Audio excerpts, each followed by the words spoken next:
Well, good morning, everybody. Welcome to the Underhood Show presented by Mel Hambelton Ford. My name's Phil Nightingale, and I got Nick Ballman hanging out with me today. Morning, Nick. Morning, Phil. How are you? Well, wish I had a little bit more sleep, but that's okay. It's part of the ball game. You and me both, man. Whom you both. We've had a pretty exciting week though so far. It's kind of put ourselves in a little bit of a hole. We're racing the Jake Nightingale is racing the Hutchinson Nationals at the Kansas State Fairgrounds, the last Hutchinson Nationals, and we drew pretty good last night, but the rain made us have a real heavy track, and it's really kind of just a one-lane track. And I get it. I mean, I don't know who could have made that track any better because of how much rain dumped on Hutch as quick as it did and everything else like that too. And Jake had the outside getting the start and just didn't get her tucked in quick enough. But that's okay. We'll go back over today and dig in a little deeper and see what happens, see what we can get done. So if you need something to do tonight, it's going to be a lot of fun racing over at the Kansas State Fairgrounds, the last Hutch National. So I will give C. Ray and his crew kudos for getting the racetrack to where we could race on it last night. I mean, it rained yesterday afternoon. It rained probably for a solid hour and a half, consistently over there. And then about 4:00, it cleared up and the sun started to come back out. And they went to work, and they were able to get us on that racetrack last night, which definitely was a feat. So. Yep, exactly. So if you're looking for something fun to do tonight, come over to Hutchinson at the last Hutchinson Grand National Race. It'll be a lot of exciting. All the main features are happening tonight, so be fun to be over there and everything else too. So hey, it's a call-in show, 316-462-3673. Love to answer any of your questions you might have. Ailing your car, tires, brakes, batteries, anything in the automobile world, anything in the racing world. Love to hear from you. Josh is off today from that part. Josh lost his dad earlier this week, so very sorry, Josh, and hope you're enjoying your time with your family and stuff and everything else too. I know he'll be back in the store here on Monday, so our condolences go out to the whole Profit family and everything else too for Josh and that sort of stuff too. So anyway, hey, let's get this show moving. Let's get it going. That's what Josh would want. 316-462-3673, and you get a great price package about over $130. And Nick, do you know what's all in that package, or can you rattle it off like Josh does? I'll give it a shot. You get a oil change package, the Works package, which consists of an oil change, a tire rotation with Motorcraft oil and filter products. You get a BG engine and fuel system treatment with MOA and 44K. Nitrogen fill for your tires. You get $10 to Mel's Diner, so you can get you something to eat or drink while you are here. And I'm leaving something out. The last thing would be the $10 with the Ford Pass reward That's points. Right. $10 for the Ford Pass reward points. And those add up quick when you come and get service here at Mel Hambelton Ford. That's right. 5% of everything you spend gets put in that account. What I love about that account is you as a consumer have to do absolutely zero. We take care of it for you. We add the points for you. Nick, it never drives me crazy. You go up somewhere. Hey, you got an awards account with us? What's your phone number? Oh, I don't see it. I got this one. Let's open another one. No, I don't want another one. You got your card? Got your card? No. Drives me crazy, but with us, we can track those automatically for you. It automatically gets put in your account and everything else too. All you got to do is just spend whatever you spend on our service part. 5% gets put right back on that card. And like you said, it adds up quick. The other day, checking mine, and whoa, yeah. So, yep, adds up quick, and it's just a great 5%. That's a pretty good amount for cash back basically on towards future purchases on your service, or rewards points can also be used in our parts department to purchase parts and accessories as well. Yeah, so anything that you want to do. So anyway, like I said, even if you get 5%, we have our own. Since this one is backed by Ford, we have another one for our racers too. For when you spend anything on your racer side, we've got a reward cards for them, and it's 5% too for there. And you spend in the racing world can go put in that account, not the Ford Pass rewards account, but two separate accounts on that side of it. Because Ford won't give us any rewards points for those race parts. I don't know why, Nick. You got any idea why? I don't know. But anyway, so what's the new in the world of cars? Okay, well, let's kind of get everybody up to date because a lot of things are happening right now in the new car world. We are again finally getting some inventory on the ground and stuff like that too. Everyone's excited about the order banks that are going to start opening here shortly. They're telling us on the 17th that the Super Duty and Maverick are going to open up, and I know I've got several Mavericks that did not get built for 23 that's getting pushed into 24. So the next year, those are going to get built first and get priority over any new orders we put in. But Ford's telling me the 17th is going to open. Biggest change for the Maverick is they made the 2.0 motor standard instead of the hybrid, which I don't know why they did that, but it is what it is. Everybody wants the hybrid. A lot of people do want the 2.0 also.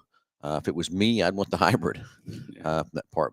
But they're going to make more 2.0s than they're going to make the hybrid, which is still I don't know if it's still the supply chain or why that is. They can't get more than that many percentage of Mavericks on the hybrid side or whatever. But that's it's 40 miles to the gallon. I mean, I get why people want that and everything else too from that part. But so anyway, we'll start. Hopefully, it opens early on the 17th. Not sure what time it will open or whatever, but it always seems like maybe sometimes Ford delays it a little bit and doesn't open until 6 p.m. or something like that from that part. But and then, of course, Super Duty. I don't think there's any change at all for the 24 Super Duties, but we're finally getting some better production numbers out of Super Duty that we have not had for 2 years probably. I had this last month whole allocation that they gave me was probably about a 3-month allocation I've been getting before that I got this time, so it's really cool.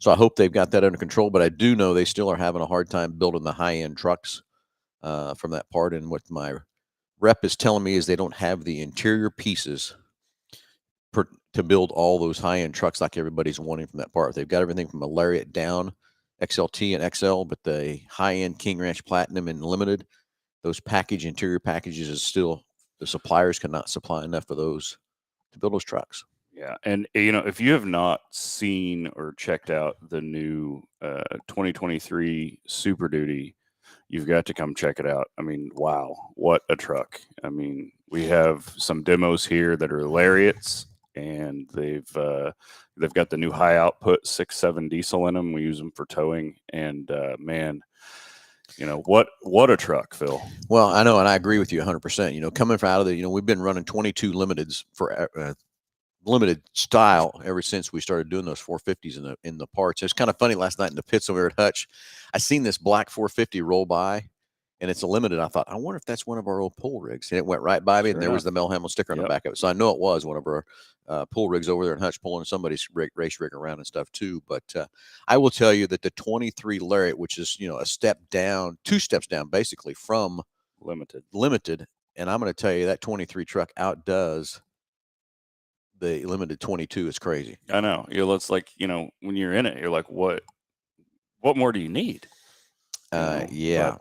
But there is more, but wait, there's more, so, but excited to get one of those in and check it out and just see, how much different it is and what more there is to offer from the Lariat model. But, my favorite thing about it is the heads up display. In the Lariat that puts your speed and the speed limit, and has your lane keep assist and your nav and everything right there in a nice organized heads up display right there on the windshield, so you don't have to take your eyes off the road. I mean, it's amazing what that does. The adaptive cruise, and like you say, the lane center and everything else. Like the other day, we were coming back from Hayes racing, and Jake was over in the passenger seat, and I told him, I said, hey, reach over there and turn that off for me. I want to see if I can handle this truck. As soon as he turned that off, I was going about maybe 5 seconds. I said, turn it back on, because it does so much to help you drive that truck, keep it straight, keep in the center of the lane, and helps you correct and everything else. Even with the big trailer on behind it, it still helps and stuff too. I think that's why the Lariat truck is so much nicer to me, is just the safety factors and the technology that's in that truck as you drive. Anyway, good morning, Delbert. Good morning, Jim Petty. Looks like we lost our we lost our TV there. My screen, I bet old Gus messed with my screen. Yeah, I think it logged itself out is what happened. It did. So we'll work on that. We'll have that fixed for next week. Yeah, exactly. But, so anyway, Delbert, I'll find out they're making a Bronco Sport Hybrid in 24, but I haven't been able to confirm it yet. I've not heard of that at all either, Delbert. Would have think Ford would have said something to us by now, but I don't think so. I have not heard anything at all about a Bronco Sport being a hybrid. Okay, I mean, because here's the next thing: we can't make enough Maverick hybrids. I don't know how they're going to end up turning around and making, because the Maverick is made in the same plant as the Escape and the Bronco Sport. So I don't know how the heck they would come up with a some more hybrids. I wish they Yeah. would. I would rather see these hybrids than see the electric cars that we got rolling around. Yeah, I totally agree. They're You know? just, because they're kind of the best of both worlds, Oh yeah. Okay, this is driving me crazy, Nick. I'm going to go over here real quick and get my computer. I got that black screen's driving me nuts. Okay, go fix it. But in the meantime, somebody call us 316-462-3673. Get the prize package valued of $125. Phil's fixing that screen. Oh, there it is. It's back.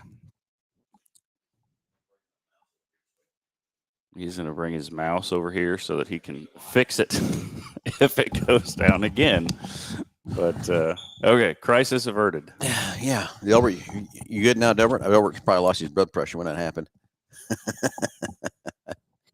Anyway, no, Delbert, glad you mentioned the screen. I was kind of up there and gone and everything else too. But anyway, so we're excited to see the order banks open up for the Mavericks and the Super Duties the first of the week, and from that part. So, and the other thing, talking about the hybrid versus electric, everybody's got an opinion and everything else of that part.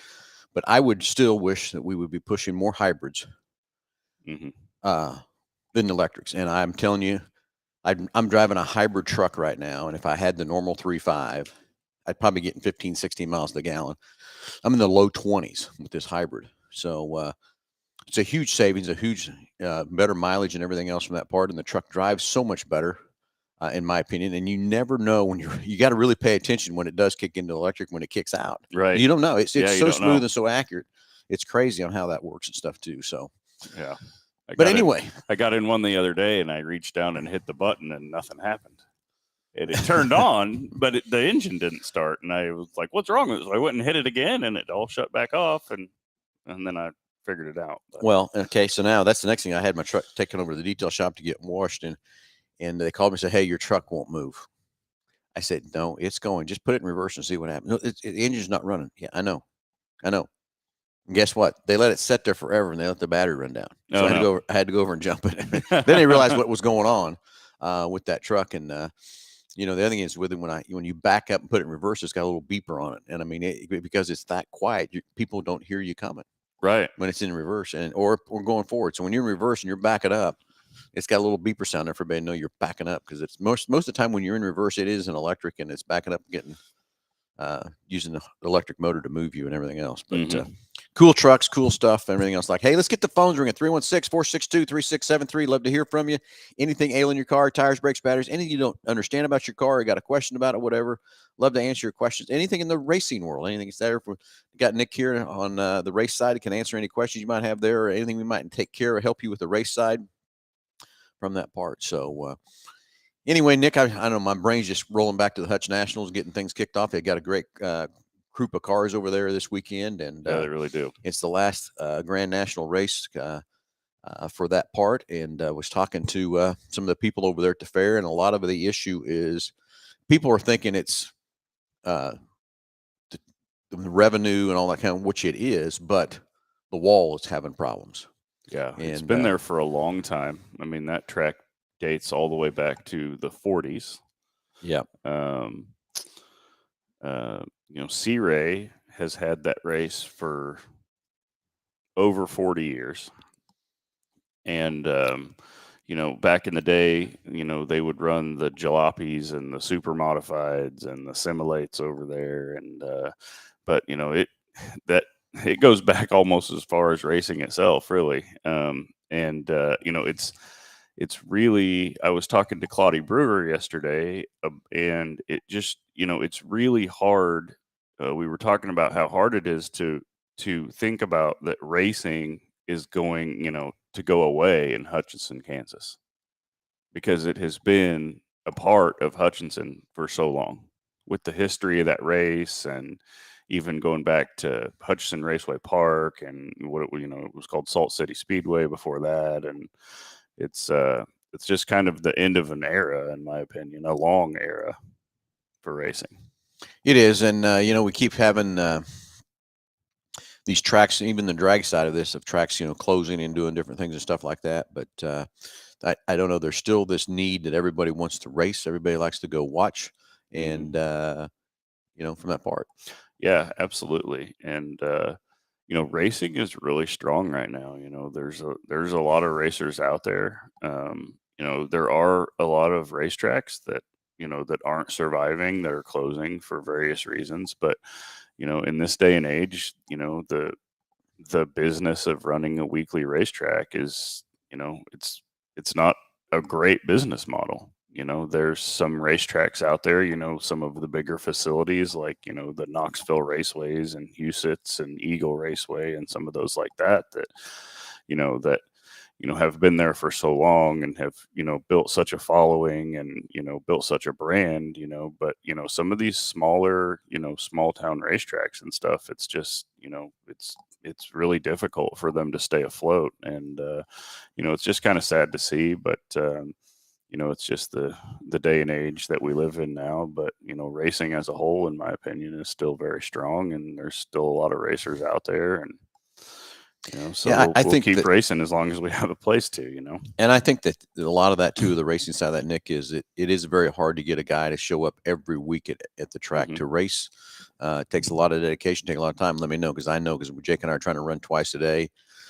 Each week, 2 days or each week and stuff like that. And it's tough to keep a car going, keep it happening. And now that you stepped up and kind of helped us, I can't thank you enough, Nick, for what you've done for the race team and helped me and everything else too. And I told Jake, we got to find me some help. I'm getting tired from that part. But it takes a toll on you, the amount of hours and sleep man, and everything else too. So, hey, we got a caller coming up on the line here. So then I got him on the phone. Got some more stuff here. I just hit my phone here. Get Jim Petty on the phone here real quick. I'm sure he's got some history about the Hutch Nationals, is what I'm going to bet. Yes, he will. Now let's see if I can be talented enough, because Josh usually runs this phone, and see if I can be able to get Jim on the phone. Okay, how about that? Yep. So this will be the phone line right here. It's not on mute, so let's see if we can get Jim patched in. But Jim Petty's a driver for us, but he's also got a lot of history in racing and everything else too from that part. So yes, he does. As we're waiting there, some more comments coming in. Jeff Daniel, yes, I'm excited for you too. He's got a brand new Expedition sitting on the showroom floor. We've been working on all week. He bought it last Saturday, and he's here back to pick it up today. We did it's a brand new Expedition Max. We put a ceramic coat on it. We did paint protection film on it, and we did a bunch of tinting, and we put some vinyl on it. It almost looks like a limo out there. So it's slick. It's slick. Yeah, so excited for you. You're gonna love it. Excited for you, Jeff. Been sending pictures all week and stuff like that too. And then Tim Daniel just sent me a picture of a deal with the okay, here comes Jim Petty of a deal saying it is coming. Jim, can you hear us? Hello. Yes. Hey, Jim, how are you, buddy? Doing great. Good. Are we on now? You are on, buddy. Okay. I want to talk a little bit about the history of that track in Hutchinson. I'd love for you to tell us about that. I know you got a lot of knowledge and everything else about that, so please do. It goes back over 100 years. Some of the folks that raced there, the great Barney Oldfield used to be a track record holder there. Other guys like A.J. Foyt, George Behringer, who was an Indy 500 driver back in the 20s and 30s and 40s. Has raced there, even up to current people that race fans would know the names of. Clint Boyer, Carl Edwards, they both raced there. Buck Baker, Buddy Baker's dad, two-time NASCAR champion. I mean, it just who's who of racing has raced over there. I sure hate to see all that history go away. Yeah, so Jim, what year did they build that track and run the first race at it? I thought it was in the 40s, but it must have been earlier than that. Oh, I think it was before. I think it was around 1911. Probably not the year, but it was back in that era. Wow. Yeah, I knew it was over 100 years. Yeah, absolutely. Yeah. One of the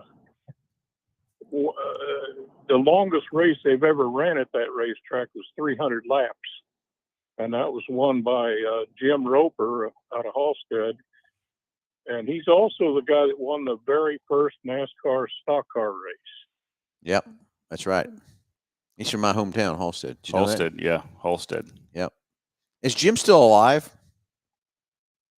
No, he passed away here. It's been, we'll say 10, 12 years ago. Has it been that long? He's buried in Newton. Yeah, I knew that. I'm sorry. That's okay. So anyway, your family has a lot of history at that track too, right, Jim? Not the kind of history we Yeah, I know. like to see. Yeah, your dad got got hurt there, right? He burned over 40% of his body. They gave him a 10% chance of living. I think they didn't know who they were talking to. This was a guy that had a zest for life, and when they rebuilt his hands that were severely, they had to amputate all the fingers on his right hand. The surgeon told him, we can rebuild that hand to do whatever you want it to do. We just need to know what you want to do. He said, well, take that pen out of your pocket, write this phone number down. And the doctor did that, and he goes, you call that guy. His name is Larry. Tell him to bring the steering wheel of the race car up here and rebuild my hand to fit it. That's pretty cool. He wanted nothing more than to get over there and win the Hutch Nationals. I was talking to Noonie Coleman here a while back, and I said, Noonie, considering everybody in my family, all my brothers, sisters, aunts, my nieces and nephews that have raced, how many A-feature wins do you think we have over there? And he said, I don't know, 5 or 6. And I said, no, 1. And that was real interesting because the car owner had worked for Cessna over there in Hutchinson, and he called in sick that day so they could work at the fair. And then they were on the front page of the paper the next day. Busted. Somebody got caught. Yeah. Yeah. So, Jim, have you been over there? I'm sure you've been over every night so far at the races, right? I was going last night, but Mel Hambelton Ford needed a F-350 that was over Missouri, and I'm pulling on the lot with it right now. Oh, really? So you did a little run for us last night. I got you. Well, we appreciate that too. Yeah. Well, I will be out there tonight Awesome. I'm bringing a guy over that knows a lot more about the history of that track than I do even. Who are you bringing? Bob Lawrence. Bob who? Bob Lawrence. Yep. All right. Yeah. Bob's a racing historian. So is he? Oh, he's incredible. His knowledge of not just Hudson, every track in Kansas. A guy can. He's done so much research over the years. I was off with Bob, his wife, who I've known since like 6th grade, and some other folks, and then I got introduced as a race historian, and so somebody asked me, "You have your own website too?" And I said, "No, I'm just a Bob Lawrence wannabe." So explain to our listeners and watchers that who is Bob Lawrence and what's and that sort of thing, Jim. Bob has a website. He actually has turned it over to Speedy Bill's group up there in Lincoln, Nebraska, and they're taking care of it now. But it's got something like 3,400 pages, most of which deal with racing in Kansas. And I used to tell Bob I would never go on his site unless I don't have anything to do for the next 8 or 10 hours. Because if I get on at 8 o'clock at night, next thing I know, the sun's coming up. And, there's that much information on that page, huh? Oh, absolutely. And the folks that pay attention to that, I gave some pictures to Rick Mears that I had pulled off Bob's site, and he said, "Well, I've already seen all these on the internet." And so he said he loves that site too. For those who don't know, a 4-time Indy 500 winner, Rick Mears was born here in Wichita. Rick Mears was born here in Wichita? Yes, he was. I didn't know that. And our dads used to race against each other out at CJ Stadium. Wow. Now, where was CJ Stadium at? You know where the Cessna Activity Center is? Yep. Those ball diamonds back behind there. Matter of fact, there's still a wall out there that was the front stretch wall.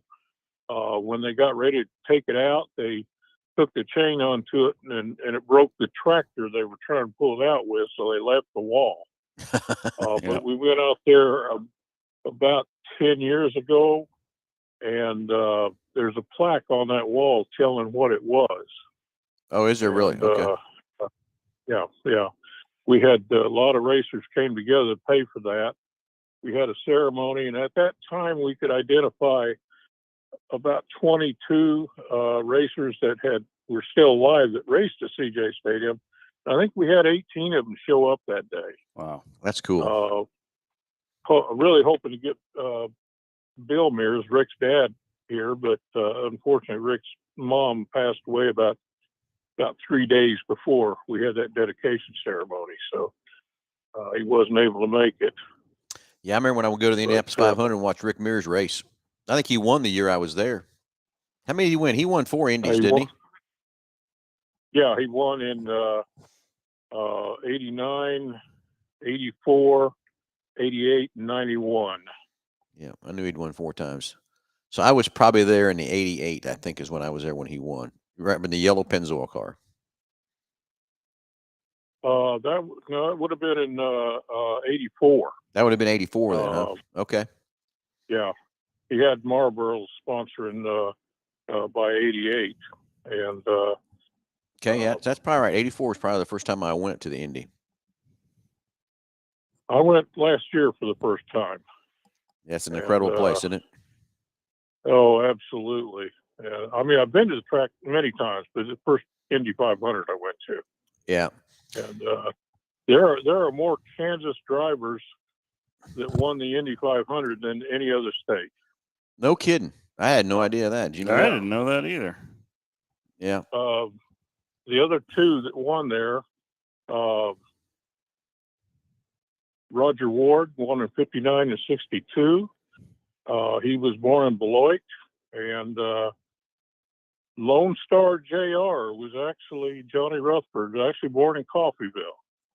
Wow. And he won in 74, 76 with the I'm drawing a blank here on the car he drove. That's where he got the nickname Lone Star JR. His sponsor was a CB radio company, so they had to have a handle for him. Yeah, and their marketing people come up with Lone Star JR. Lone Star JR. Yeah. And then Johnny also won in 80 with the Pennzoil colors and the Chaparral. McLaren. Yep. He was running for McLaren in 74 and 76. And every now and then Johnny will come up with some obscure thing that about Kansas that I didn't know anything about. And he'll give me a jingle every time he finds something like that. He's quite a guy. Oh yeah, that's cool. He had to quit driving dirt cars when he signed with McLaren because that was in his contract. No more dirt racing. Yeah, I'm thinking there's some guys today's getting that put in their contract now too. Yeah, it's probably fixing to happen. Yeah, but well, I need to get here and get the keys to this truck. We got a customer needing it. All right, Jim. Hey, thanks for the information and appreciate all the history and everything else too. And have fun over there tonight at Nationals, and we'll see you soon. See you tonight.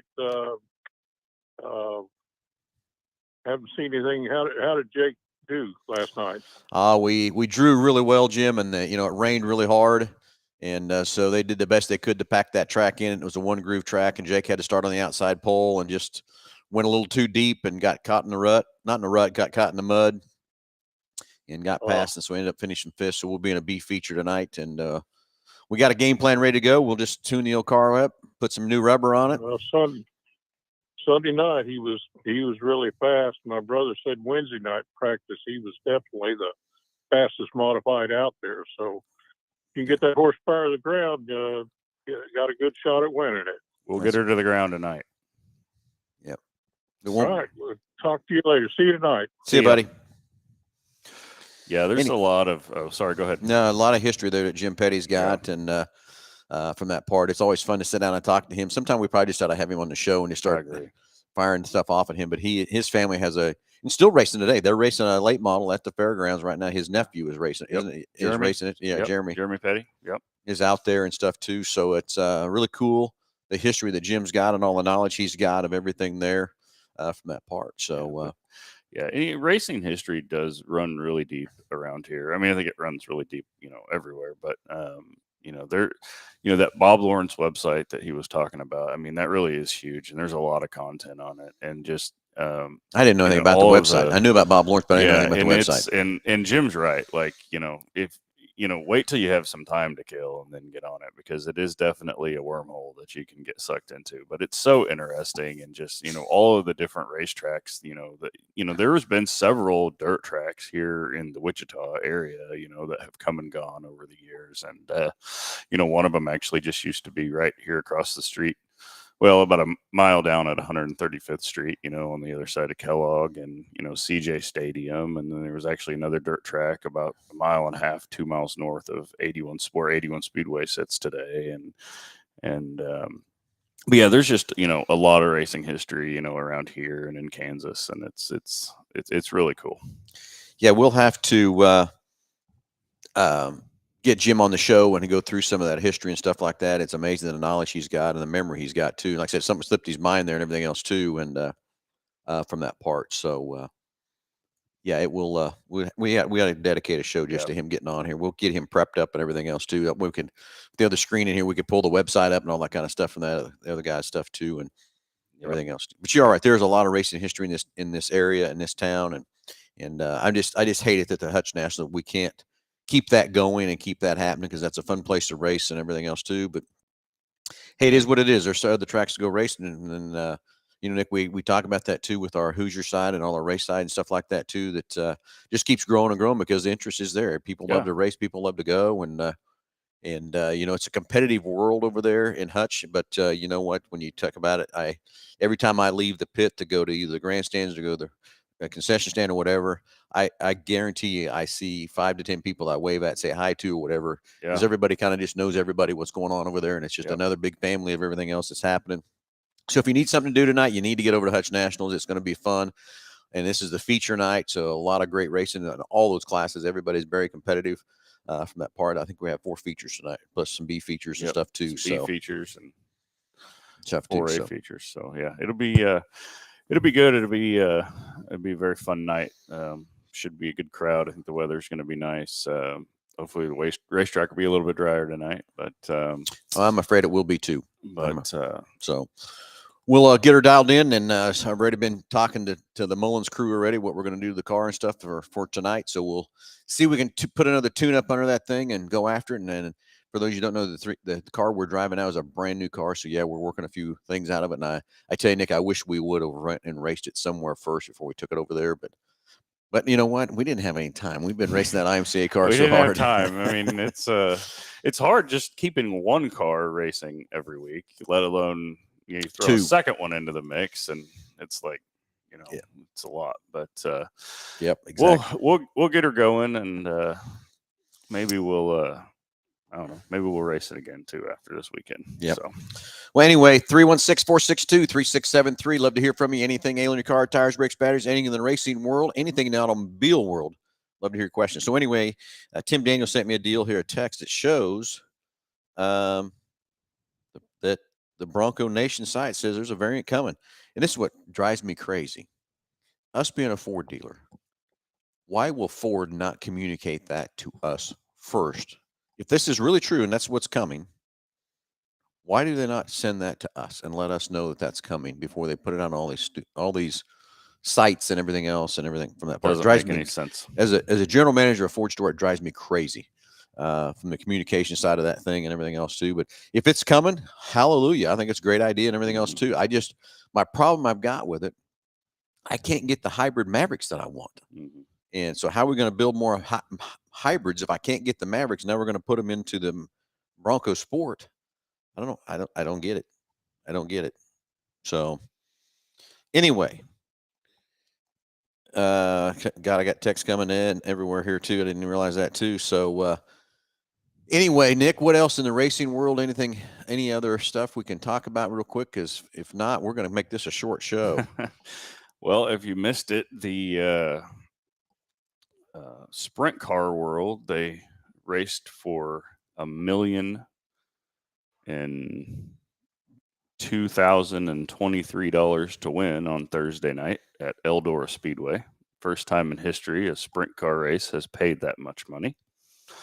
And Logan Schuchart from Pennsylvania won that deal.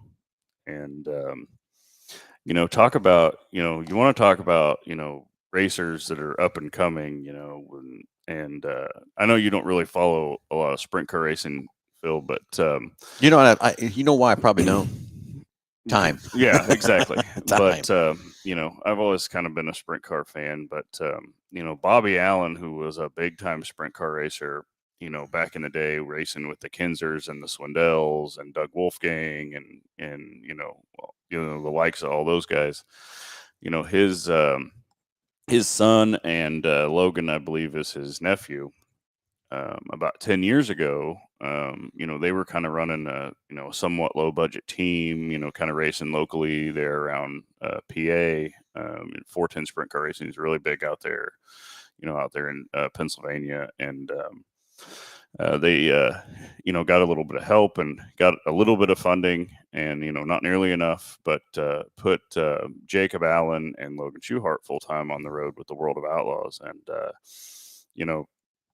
they were kind of, for a while, for a lack of a better way to put it, kind of the laughing stock of the tour, because they were back markers and they were getting lapped, and they were getting in wrecks, and it just I think they kind of got down on their confidence. But fast forward 10 years to today, they've improved and they've learned and they've gained, and now they've started winning races, and now they've attracted some big sponsors, and now they're two of the fastest cars on the tour, week in and week out. And they're winning these big races, and I just thought it was cool to see somebody that started 10 years ago as an underdog, that was that people thought didn't belong out there on a tour like that, and fast forward 10 years, and when that team wins the biggest paying race in the history of sprint cars, I just think that's really cool. So yeah, and that's the thing is, I love sprint car racing. Yeah, I think they're fun to watch, and those guys, Jake's talked about getting one of those, and that's not in my lifetime.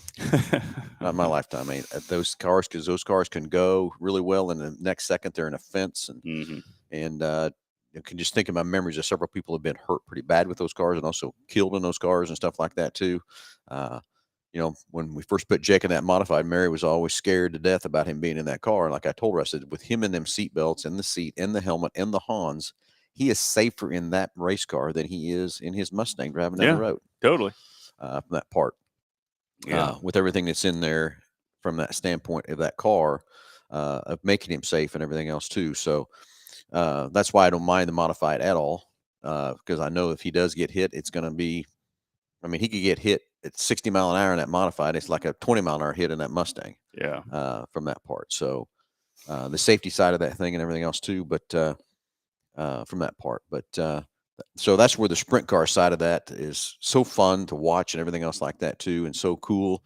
How those guys have the gonads to pedal that thing in the corner and just let it hang and let it, as we say, let it eat. Let it eat, yeah. And let it sing through there. I know that big wing on top has helped planting that car and hitting it down there and stuff too. Would it be fun and the thrill to go? Oh yeah, I think it'd be a blast. They're fun to drive. I've driven one a couple of times, but yeah, but no, I agree with you. It's definitely a completely different world, and yeah, you kind of have to be a fan of it to really get it. But it's they're neat to watch, just the engineering of those cars. You go up and look at them, and they look so fragile and lightweight. Well, they are. What do they weigh?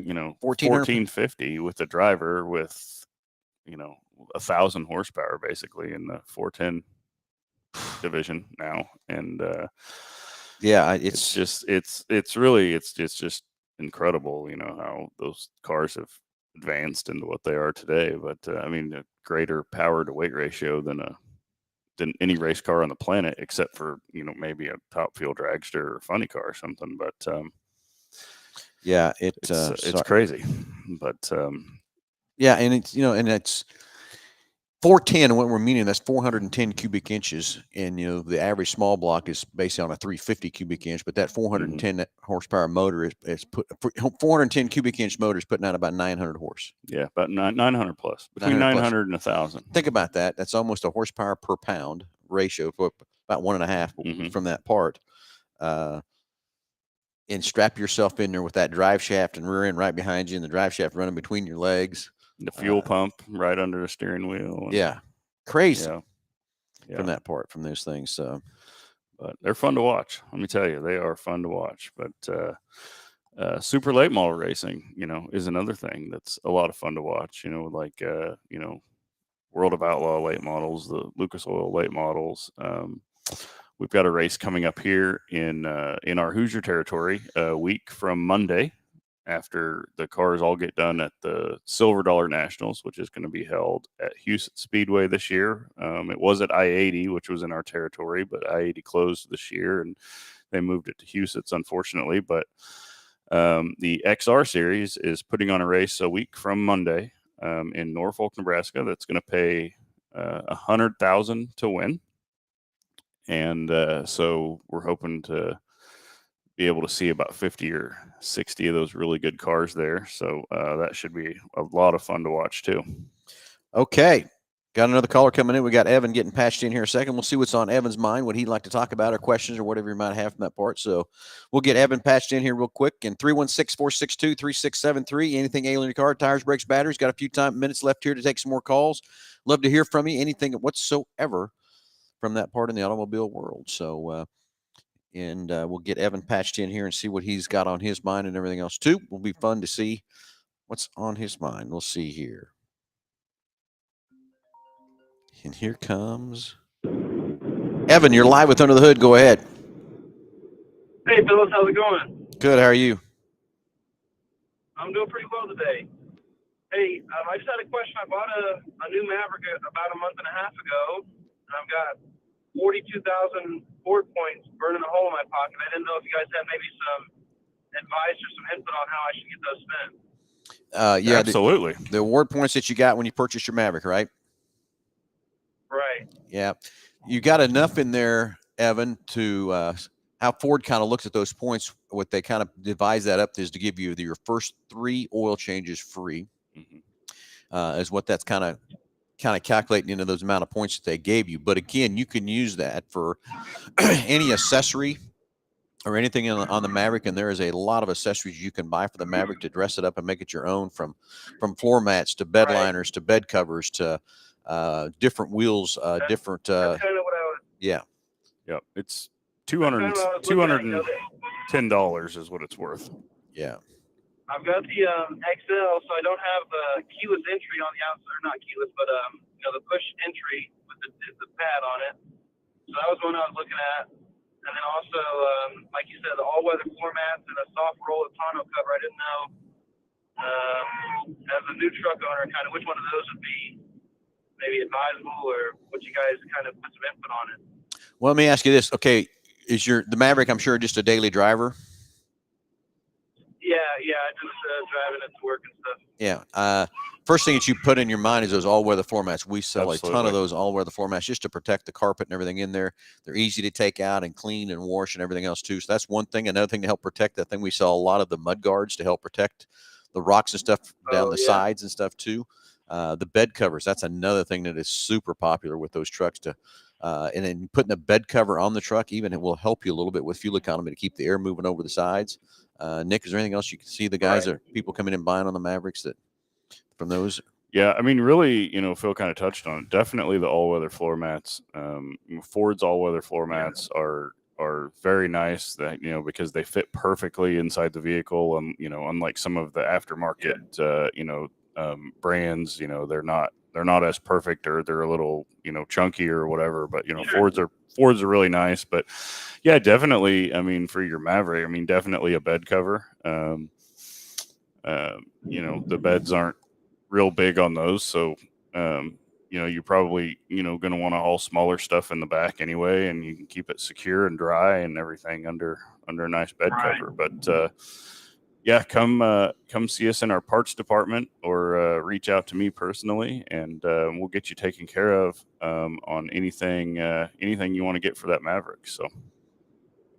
Okay. Sounds good, fellas. I appreciate it. Thanks very much. Hey, how many miles you got on your Maverick already? It's coming up on 3,000. I've got 2,800 as of today. All right, very cool, very good. Which one what trim level and what motor did you end up getting? I ended up getting the hybrid, and it's just the XL. XL, and you did get the hybrid, or you did not? I did, yeah. I ended up waiting 18 months for it. I know, yeah. And I finally came in back at the end of May. So yeah. So how's your put some miles on it? Yeah, how's your fuel economy doing with the hybrid? Yeah, I can look. So far on the 2,800 miles, I'm getting 38 miles per gallon. That's awesome. That's crazy, isn't it? Yeah, good for you, man. Good, yeah. So yeah, so can't complain. No, very good. So Evan, when you're ready to get something for that Maverick, just come in here. We'll sit down with you too, and but I think we got you on the right track with some thoughts and processes of what you want to do with that money too, or if you just want to end up using it for the first 3 oil changes, whatever you want to do there too. All righty. Thanks, guys. Appreciate it. No, have a good day, babe. Thank you. Yeah, you too. 38 miles to the gallon on 2,800 miles. That's pretty crazy. Isn't it? That's impressive, man. I tell you, the very first time I drove one, I drove it from here, had a lunch deal appointment to go to, and drove it back. And it was brand new, had 3 miles on it. I rolled it up under the tire here, 41.2 miles a gallon. So yeah, awesome. brand new right out of the box. Okay, Rex Strigero thinks I need a phone book for some reason. You know what that might be? Yeah, I think as you're because we got the camera positioned where we were a little bit lower. I kind of had to set up in the seat a little bit. But yeah, I think I'm a little short, do you? You may need to sit on the phone. Oh, okay. Now I'm following you, Rex. Nick, in case you don't know, Rex and I work together over in Hutch. Oh yeah. Yeah, he is. Is that better for you, Rex? There you go. He's always. Somebody run and get Phil a phone back. He's funny. He thinks, is this better, Rex? You happy now? Oh man. Yeah. So anyways. All right. Well, anyway, you're kind of running out of time here. Everything else too. And Nick, we always get to go and forget our sponsors. We help us put this show on each every week, which is BG Products, the great preventative maintenance products we use right side here at Mel Hambelton Ford. And I'm telling you guys, everyone listening, if you want to keep your car running many, many miles, let our service providers sit down with you and get you a plan put out together of servicing your cars. And remember, what's in your owner's manual is the minimum you need to do. The manufacturers don't care only about getting you through the warranty period. And after that, they don't care. So that's why those owner's manuals are minimum. You want to know exactly what you need to make your car run as many miles possible. And as expensive these cars are, they need to. And also to help protect your value and protect your trade-in value, BG Products. Let us show you what ones to use, when to put them in, how to put them in. Nick drives different than I do. I need a different plan than what Nick needs. You need a different plan than I need. And let us sit down and put you a plan together with these BG products to make your car run many, many miles. And they are great products made right here in Wichita, Kansas, in El Dorado. Their research and development deal. You've been over there, haven't you? You haven't been. So I have. Yeah. I have been over there. It's impressive, man. It is impressive. It's like walking into the nicest like Formula One racing shop that you can think of. And it's, they've got, they're like scientists in there working on cars. It is exactly what it is. It's so impressive. Okay. We got another call coming in. Ben's going to get patched in here shortly. We'll see what's on Ben's mind. But next one is Big Corner Creative for all your advertising needs. If you've got a company or a business that needs help advertising, Jesse down there at Big Corner Creative has got a great group of people to help you do all kinds of advertising, from a web page design, sorry, that's my phone ringing, not the TV show. Web page design, traditional advertising, Google advertising, vehicle wraps, window wraps, whatever it might be to help advertise your company or business. As those guys say, just Google us. And I'll tell you, Big Corner Creative, yes, we own it. It was started out to help just Mel Hambelton Ford, and Jesse has come in there now, and he's taking care of over 100 different companies of doing advertising and stuff with them. So if you need something to help yourself, give Jesse a call down at Big Corner Creative. They'd love to help you and help you figure out a way to drive more business, more traffic to your company. And then, of course, as we're waiting on Ben to come through, go to rent right inside here at Mel Hambelton Ford. If you need a rental, here we go. Ben's coming in. Let's get Ben online. Ben, you're live with Under the Hood. Go ahead. Oh, yeah, hey, so I have a Ford F-150 truck, and when the sliding glass window in the back is all the way open, it has like this weird squeaky noise. Do you know what could cause that? Is it doing it while it's going open, or is it just open? When it's like all the way open. But it does it when it's going open, I mean, or is it? Oh, just when it's open, not when it's going open. It's got a large squeaky noise, so it's got to be air blowing through the cab. Yeah.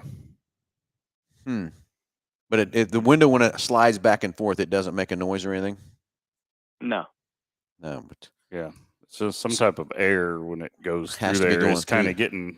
of getting caught up in one of those crevices. And so is it a certain speed that it starts coming in there, Ben? I don't know if it's a certain speed. It's just whenever it might be a certain speed, but like just whenever the truck's going, it's all the way open. It has like this squeaky noise. Yeah, it has to be the air coming out of the cab is either hitting on a seal or hitting on the trim or something around there, or is the trim coming loose? That the wind is pulling through there and knocking it off there. Ben, what I want to do? I want to put add a free diagnostic onto your package, and we will look at that truck and try to figure that out. But I bet you've got a trim piece loose or a seal loose or something like that that's happened that has caused that thing to is the air is coming, because when you open that window, you're going to suck a lot of air out of the truck. The other thing I would say to do, maybe roll a window down and see if it doesn't slow it down or stop it, to keep the vacuum of the air coming out of the cab when you open that window.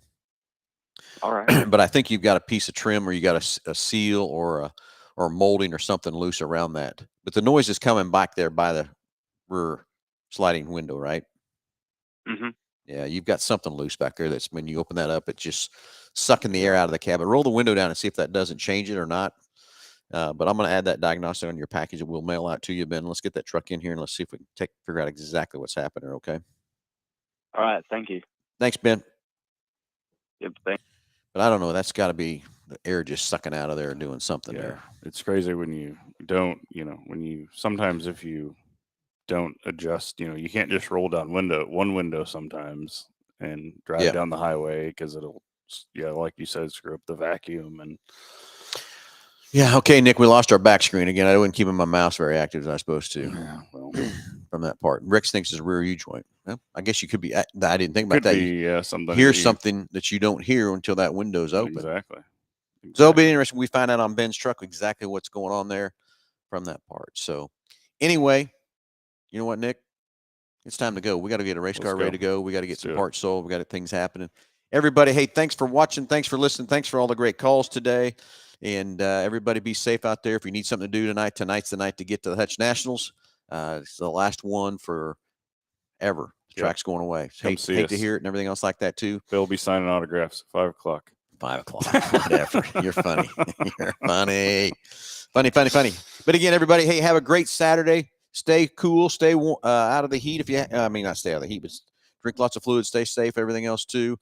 And everybody have a great Saturday. We'll be back live next Saturday, 9 o'clock. Everybody have a great weekend. Talk to you soon.